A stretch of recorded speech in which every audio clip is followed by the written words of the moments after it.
Hi everybody, it's Dandruff with your news Cartridge for Tuesday, September 19th, 2017. What a better way to start off Tuesday than with a free game, as Oddworld Abe's Oddysee is free on Humble Bundle right now, and once you purchase it for zero money, you will own it for as long as you own your Steam account. And if you're looking for something to play this weekend, EA is hosting a free trial of Battlefield 1 starting September 22nd and ending on September 24th. All you have to do is download Origin and sign up, which is also absolutely free. The first game we are talking about was announced at the Tokyo Game Show today, called Left Alive, and the development team for this game is absolutely phenomenal. It's being published by Square Enix. The character design is by Yoji Shinkawa, who worked on the Metal Gear series, and then Toshifumi Nabeshima from my favorite series of all time, Armored Core, as the director. It's described as a survival game with people in mech suits crashing around a giant city. Oh my!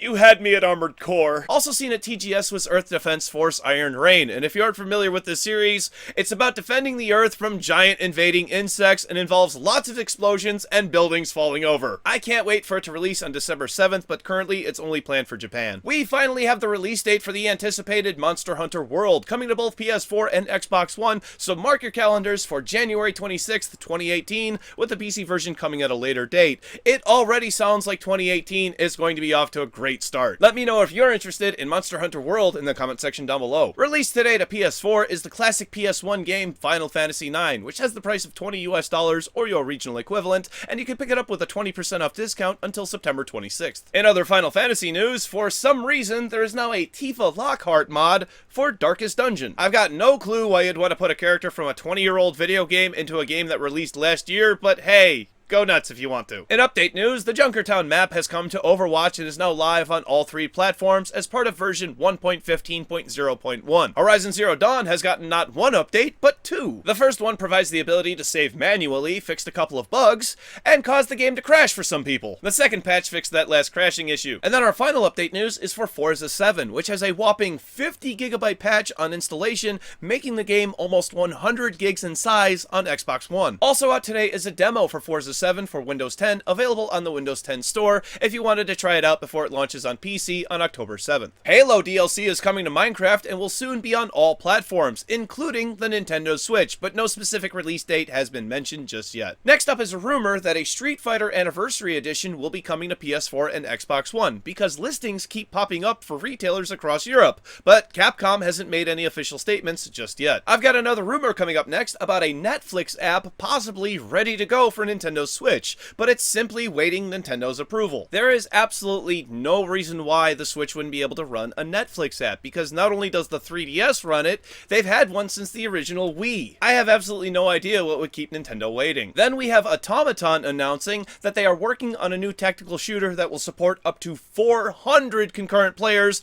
in direct combat at a single time. This game is in pre-development and doesn't even have a name yet, but we do know that up to 1,000 players will be able to populate a single world. And the area that this will take place in will be roughly 12 kilometers by 12 kilometers, which is more than twice the size of the current PUBG map. More than likely though, we won't be seeing this one until late 2019 or even 2020. Our last two topics are a follow-up to yesterday's episode, with the head of Xbox, Phil Spencer, in regards to Fortnite disabling cross-platform play, and he simply says that he would have liked to have seen them leave it on. This of course is one of those times I absolutely agree with him, and I would hope this means that Microsoft would continue to take this stance if it happens again in the future. And personally, I will be hoping that Microsoft gets their market share back to what it was during the Xbox 360 era, because then it'll become in Sony's best interest. And that brings us to our final topic today, which is once again a follow-up to yesterday's episode, because I have some new information about Death Penalty Beginnings keys being revoked. My friend Musical Antihero had reached out to VI Games LLC to clarify exactly which keys had been revoked and if this had stemmed from Death Penalty being denied trading cards. They completely ignored the latter part and gave a canned reply, explaining that they had given out 400,000 keys at a single time,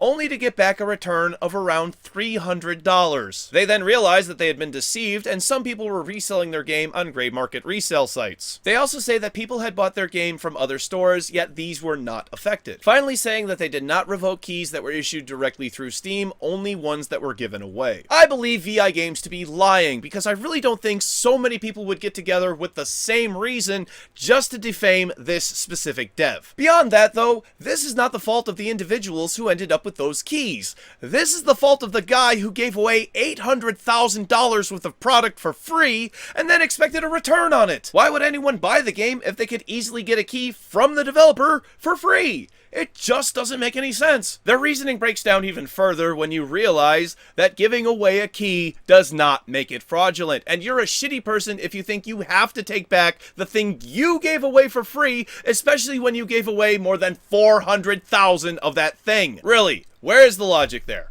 I'm gonna give you something for free. Here you go. Now I'm gonna expect a return for it. I would be a madman if I thought that. From what I can tell from the Steam forums, VI Games is still revoking keys. Their reasoning only further emphasizes my belief that they gave away all of these keys to reap the benefits from Steam trading card sales, and when they found out they couldn't, they took out their frustration from Valve on the owners of their game because they couldn't do anything to Valve directly. Valve, get this scum off your marketplace and make an example out of them that this behavior will not be tolerated. This is exactly what you want, Valve, if what you said was true about limiting the number of keys you give to developers. Yeah, someone giving away 400,000 keys in one foul swoop and then only getting a $300 return sounds like the perfect example to me. If you bought Death Penalty Beginning or received it from a giveaway and got it revoked, let me know in the comment section down below. Let's hope some of these games are good. It's tomorrow's game releases. For PC, Project Mercury, Dialogue, A Writer's Story, Drum Sim, Rebonds, Space Dweller, Monsters and Medicine, Astro, Supersonic Tank Cats, Grave Chase, Super Hydora, Morphight, Super Fancy Pants Adventure, Booty Diver, Outskirts, Legion Tale, Road Dogs, Echo Grotto, and Tricolor Love Story. For PlayStation 4, Pan Kapoo. For Xbox One, Super Hydora, Morphight, and Pan Kapoo. For Nintendo Switch, Soldum, Drop Connect Erase, and Morphight. Thank you very much, everybody. This has been News Cartridge. I am Dandruff. I will see you tomorrow. And I played chess with my friend from Central Europe. Checkmate. I'm so happy I found a game joke today. There hasn't been too many game jokes lately, and I like it if we can do like a gaming joke, like even chess, board games, whatever. That's all fine. Chutes and ladders jokes are great. You know, those are fine. Oh, so none of this seems to be working. This whole thing with VI Games LLC is extremely frustrating. The reason why is because they're not making any public statements about this. They've literally said nothing. They made like, if you want to know, you have to ask them.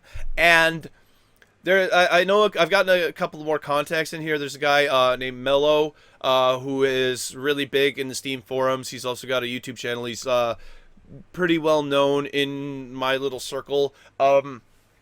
He got the same reply that Musical Antihero did. This is the whole thing about we gave out 400,000 keys. We only got back $300.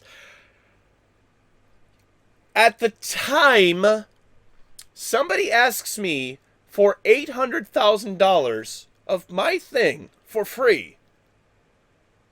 There's something suspicious. There's something fucking suspicious. There's something not right about that. Yeah, I'm just gonna give away $800,000 worth of this. I'll see a return. I'll see a return. I know I will. It's Steam trading cards. They didn't. I believe, in my opinion, in my humble opinion, it is because they were denied Steam trading cards. They were not able to make the money they thought. So instead of, they can't do anything to Valve. They can't sue Valve. They can't do anything. So they just said, fine, we'll take down the game. We'll take away the game from everybody. Go buy our other game. They even mentioned that in their other thing of like, oh, by the way, that's a little correction. It's a correction, but it's not. Okay, hear me out. It's a correction and it's not. I had mentioned yesterday that this game was the only game, Death Penalty Beginnings was the only game that VI Games LLC had only created. That's not true. They have another game called Strawn something. It's a stick figure game, and it actually looks like it's a better game. However, it's under a different developer, VI Games. Now, how are they under a different developer if one's VI Games and the other's VI Games? They changed the capitalization on one of their, like the developer and publisher. They changed the capitalization to make it a completely different thing. It's recognized by a computer as a different symbol, so therefore it's a different thing. We're already pulling scummy shit, okay? If you think that if you think you put out one game and it doesn't do well because you gave away a bunch of games and then you had to create a whole other development company-ish under the same name but different spelling to avoid something, that's shady. Something about that just is already like, this inherently doesn't seem right. Something about this inherently doesn't seem right. No, I don't like that. I don't like it. Valve needs to take this guy down. I don't know how this hasn't gotten more attention than it has. I guess we need Sid Alpha to go make a video about this. Maybe then Valve will pay attention. If not, Jim Sterling. Please, Jim Sterling. Please. Somebody. Let's do something about this. Why have other companies not gotten away with stuff for this long? This is now 2 days we've been dealing with this. Even Alex Maurer, after a certain period of time, was like, Steam's like, no, we're not taking that shit down. So, or Valve was like, we're not taking that shit down. It's not, Steam isn't Valve. Valve is Steam. Steam isn't Valve. You know what I mean? Like, in terms of, like, the entityness. Like, you don't just refer to... Steam's a marketplace. Valve's the people who control that. Like, if you refer to Steam, then you're not necessarily referring to Valve, in my opinion. But if you're referring to Valve, you're referring to Steam. In some way. Yeah. I know, it's complicated. Logic! Nuance! Ah! What else? Anything else today? Oh, Phil Spencer, one of those other times. Really, you know, Philly, yes, I think he's a good guy. I would love to meet Phil Spencer. If anybody out there like Phil Spencer, let's sit down and let's talk. And I want to be like, hey Phil, I appreciate the stuff you've been doing on the cross-platform stuff. Do you remember back last year when you said that we wouldn't be coming out with an upgrade? Was that the Xbox One X or was that the Xbox One S? I don't know. Okay, well, we'll figure that out later. So that's a hard question I would like to ask him of like, hey, you said this and then did it twice. So, I don't know. I've been having a lot of fun playing PUBG lately. I played PUBG today while I was writing the show, and I probably shouldn't have done that. I only didn't play for long. I maybe played for an hour and a half total. So, I put off work for an hour and a half today. Beyond that, I don't know. I feel like I should be talking about something. I don't know.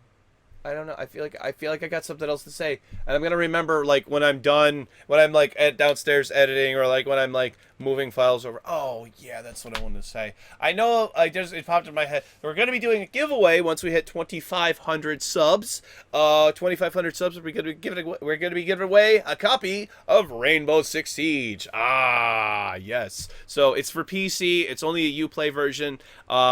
We will get more information. We'll give more stuff about it when we get closer to that time. Social media links are over here, everybody. Don't forget to join my Discord if you want to come talk to me and hang out with me while I'm writing my show during the day. Click that Patreon link if you really, really like me. And also click over here to subscribe to my channel. Click over here to watch yesterday's episode, which was about Death Penalty Beginnings, taking down or revoking keys on Steam. Bye, everybody. Bye-bye. See you tomorrow. Bye.